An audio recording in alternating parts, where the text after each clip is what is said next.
ঈদের ছুটিতে ফাঁকা ঢাকার বিনোদন কেন্দ্রে ভিড়। যান্ত্রিক নগরীর চার দেয়াল থেকে বেরিয়ে পরিবার ও প্রিয়জনকে নিয়ে আনন্দ উদযাপনে রাজধানীবাসী। সবুজে ঘেরা জিয়া উদ্যান ও সংসদ ভবন এলাকায় মানুষের পদচারণায় উৎসবের আমেজ। চিরচেনা যানজট ও শব্দ দূষণের ঢাকা এখন অনেকটাই শান্ত। ঈদের ছুটিতে ঢাকা ফাঁকা হলেও বিনোদন কেন্দ্রে ভিড়। যান্ত্রিক নগরীর চার দেওয়ালে বন্দী মানুষ বাঁধ ভাঙা উল্লাসে।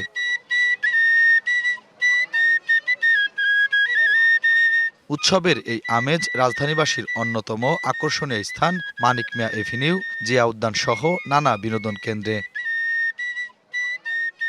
সবুজে ঘেরা জিয়া উদ্যান আর জাতীয় সংসদ ভবন এলাকা দর্শনার্থীর পদচারণায় মুখরিত। আমাদের অনেক ভালো লাগতেছে, হাঁটাহাঁটি করতেছি, প্রকৃতি দেখতেছি, আর কিন্তু বেশি অনেক গরম। ঈদের এই খুশিতে কত মানুষ শান্তি দেন, আমার এটা অনেক ভালো লাগতেছে জায়গাটা।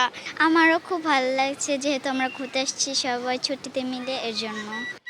কংক্রিটের এই নগরীতে একটু মুক্ত বাতাস আর সবুজের ছোঁয়া পেতে অনেকেই ছুটে এসেছেন জিয়া উদ্যানে।